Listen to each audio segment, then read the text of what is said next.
All right, I hope this is recording right.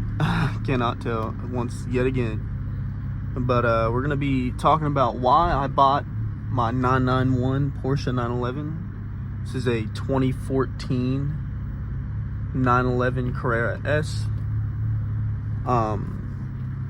You know, and for the money that I got it for, which was around 70 grand, there are quite a lot of options that you can buy for that money. You can find a 360 Ferrari for that money. Other 911s, Corvettes, even early Audi R8s you can find. But nothing's going to be as reliable as a 911. I mean, at the end of the day, they are, you know, they make more of these than any of those cars I just stated besides Corvettes. Corvettes, I'd say, overall more reliable, but, you know, they're even more common. It doesn't, you know, they don't do it for me quite as much as the 911. I think most people, given the option, would choose a Porsche over a Corvette. But, yeah. For the money, though, you're getting a hell of a car. If you can find one of these in a manual, which a Carrera S manual is going to run you probably 100 grand. You know, at least 90. Especially with low miles. Like mine only has 37,000. I bought it with 32,000 miles. So it, you know, it was pretty low mileage.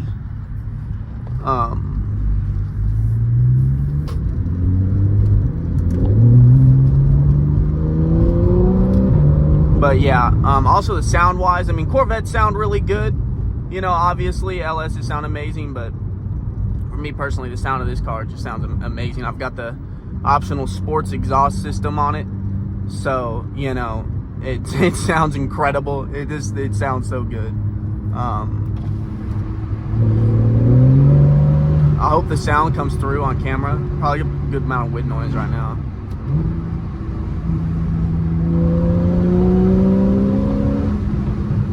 But yeah, the handling on this obviously is also much better than an equivalent Corvette. C8s, you know, C8s are getting pretty cheap. I've never driven a C8, but I imagine they handle pretty damn well.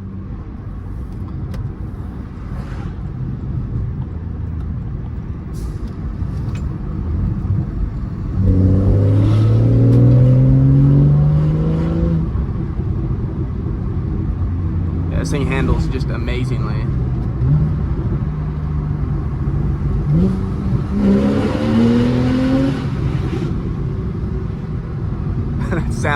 That sound is unbeatable, honestly. But finally I actually get to talk, so concentrate on driving. The 991 is the last kind of true 911. Another reason why I bought it. You know, I really wanted a 911. I mean, at the end of the day, that's the car I wanted. You know, there's options around that price point, but I really wanted a 911. And this thing is the last naturally aspirated 911. So the 991.2s went to twin turbos, and they're not, I don't really like them so much.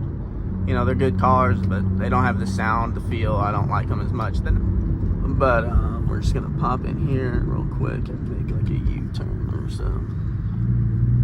But yeah, people, you know, mostly consider this to be the last like true 911 in terms of like size and stuff too.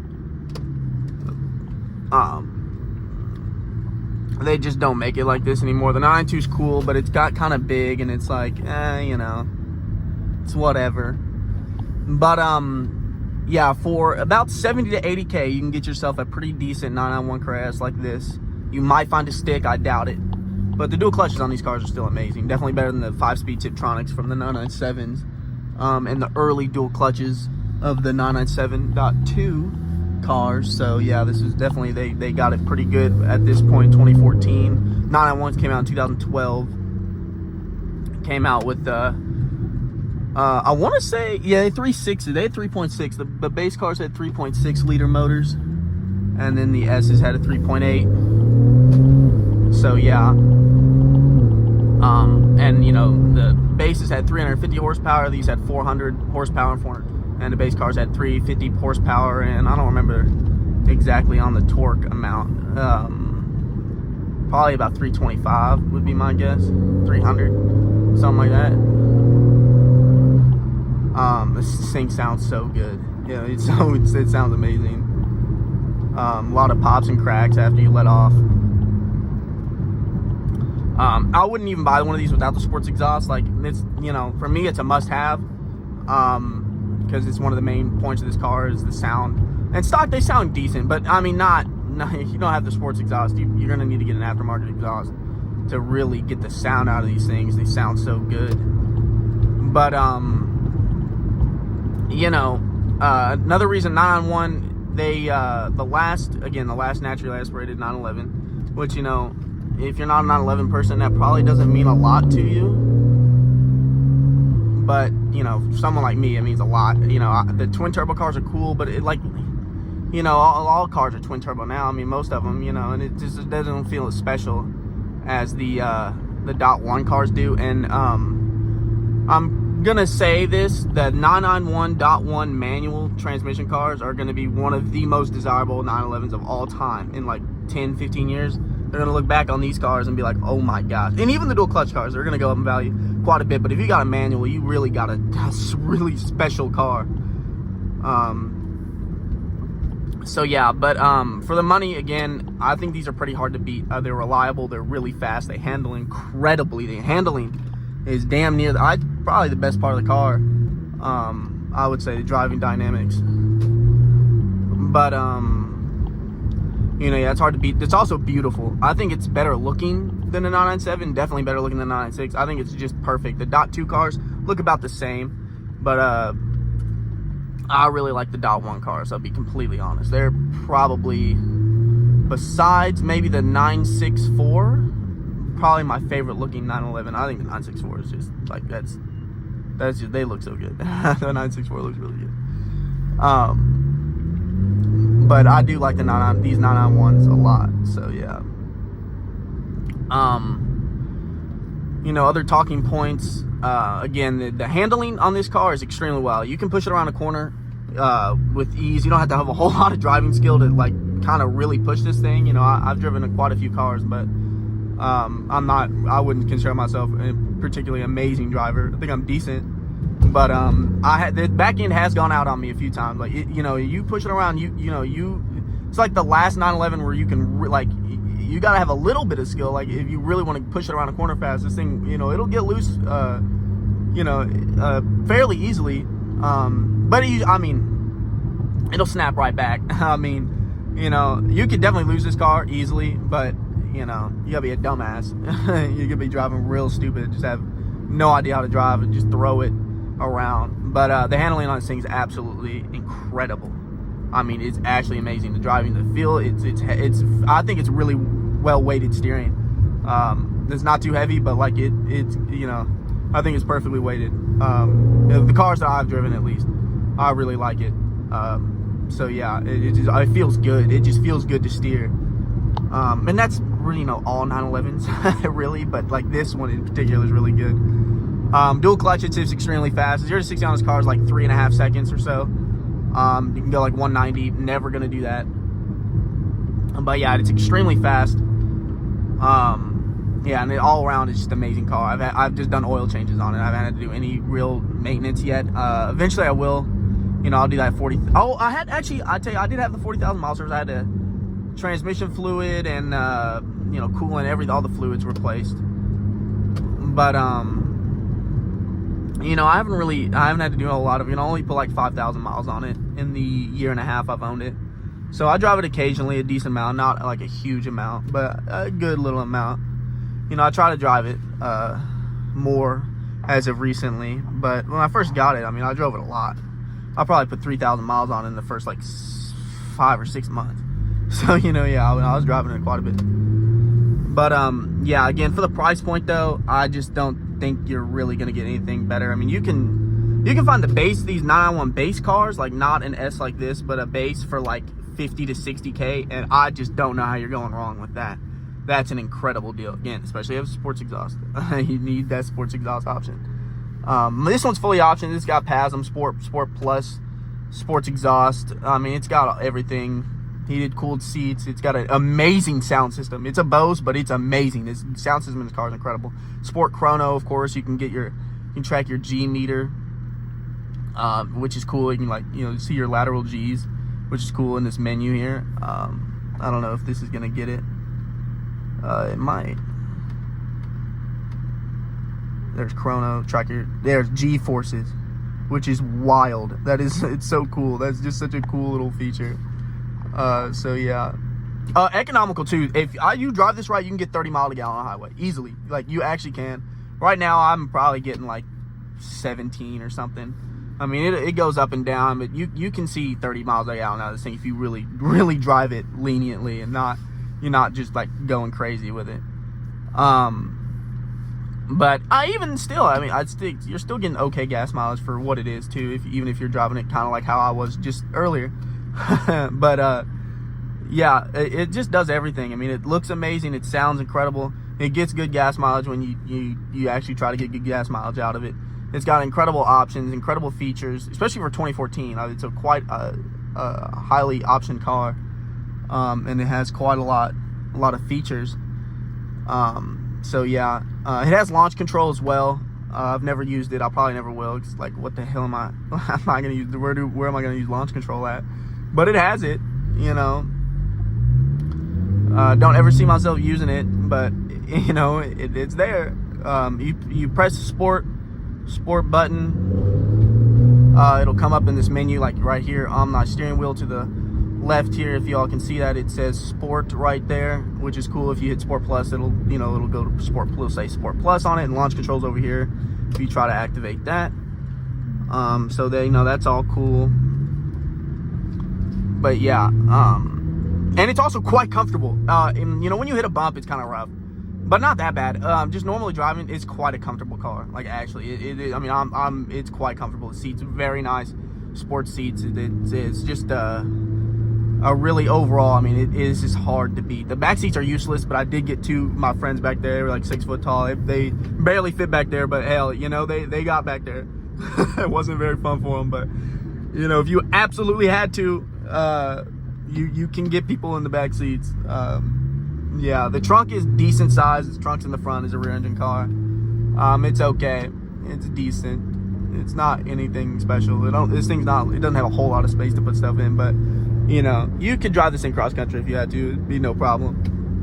I daily this car for half a year, so you know, you can easily daily this thing. So yeah, again, premium gas, of course, duh.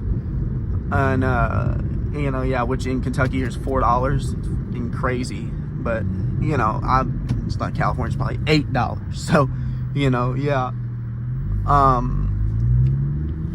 But yeah, really no complaints with this car. It's incredible. It's got a sunroof, but yeah, it's got a sunroof. This roof opens up a little bit. Well, I guess the whole roof, but you know, with these controls down here in the middle, but you know, that's cool. I don't really ever open it.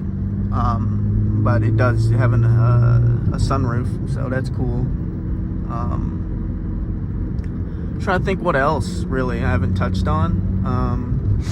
Again, you know, comparables you can get for an S like this, 70 to 80K range.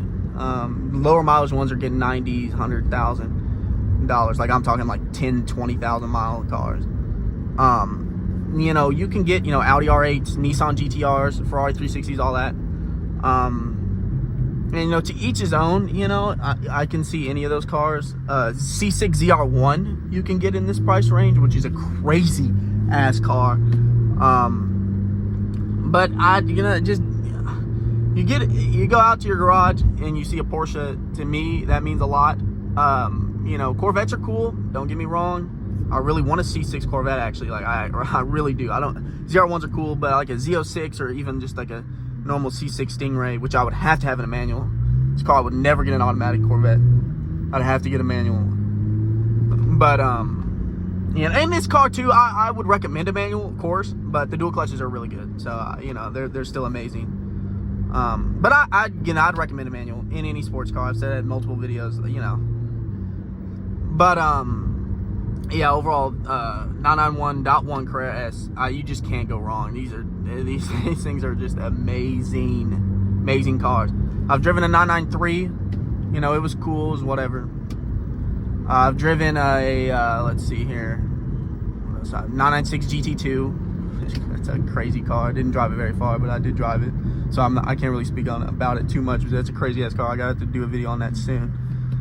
But you know, and I've driven let's see, I think that's it. It's just the 991s, a 3 and a 6. So yeah, but you know, again, for the price, I just don't, you're not getting a better car overall than this, you know. So you know, and you can get one of these 30-40k miles for like 80 grand, and there's just nothing better, really. 360 Spiders, you know, that's a car I really want. That's the dream car. It's a top 5 dream car, but I'm just not ready to, you know, they're pretty reliable and all that, but like, you know, it doesn't offer all the features and driving dynamics and like this car does. So you know, that would be like a, if I could have 2 serious sports cars, you know, I'd have the 360. This, of course, the Lamborghini Diablo is my all-time dream car, but I'm kind of getting off topic. Those are way more expensive. Obviously, it's not even the same price range at all. So yeah, but yeah, 991.1 Carrera S, the last really true 911 in my opinion. The .2s are as well, but not quite. They're, you know, they're all turbos. The GT cars, you know, GT3, all that, that's a different story. Those are all amazing. There's really not a bad GT3, period. Even the 992 GT3, which I actually think is like one of the best looking 911s. I love how it looks. The RS is whatever. The GT3 looks fucking good, dude. That shit looks really good. But yeah, these 991.1 Carrera S's still feel kind of like, not like a classic old 911. I mean, when I drove that 993, it was actually pretty special. Sadly, it was an automatic. But it, you know, if it was a manual, I'm sure I would have come away with a much brighter view of it. But the Tiptronic 4-speed was okay. But that car did, like, the steering was really well weighted, heavier. The brakes were, you had to really push on the brakes, but it kind of had a, you know, it needed some fixing with the brakes. But yeah, it was quite the experience though. The sound was really good. It sounded really good. And it's a beautiful, the 993s are beautiful, I will say. But the last real 911, naturally aspirated 911, is this 991.1 Carrera S. And then there's the GTS, which is this car, but it has more horsepower, and like it looks a little cooler, I guess. I mean, it's fundamentally the same. It's got a different front end on it, but it's slightly. But yeah, I highly recommend these cars. They sound amazing, they look amazing, they're reliable, they get good gas mileage. They're fairly practical enough. So yeah, and like the 360 obviously would be, the Ferrari would be very compromised. It is not a practical vehicle in any sense. But this is, so yeah, I recommend this. And honestly, overall, this is, in my opinion, maybe besides the 993, the best 911 ever made. And I'm only saying because besides the 993 because just objectively people agree that it's the best one. I actually might think, you know, that the 991.1 is the best 911 of all time. I know that's crazy to say, but I mean, I don't, dude, all around it's just perfect. It's very fast. It handles just incredibly well. Again, good gas mileage. It's reliable. Like, there's actually shops that can service them. You know, and it's like, you know, the older cars are kind of slow. They don't really handle all that well. They handle good, but not that well. You know, so it's like, this is like a perfect sweet spot, especially if you have a manual. If you have a manual 991.1 Carrera S, or just Carrera, or any 991.1 manual, like, dude, bro, you've got a good ass car. Like, in my opinion, probably the best 911 ever made. I'm not gonna lie. So yeah, but yeah, if you can afford to buy one of these, just buy it, because you're not gonna lose money. They've been going up in value. They hold their value really well. This car is worth more than I bought it for. They are going up slowly but surely, pretty steadily, especially if you have a manual. But yeah, I highly recommend this car, the last true 911 in my opinion. So yeah, but I'll catch y'all in the next video. Hope you enjoyed this one. Please subscribe, please. I'm really trying to make something out of this YouTube channel. But yeah, I'll see y'all later.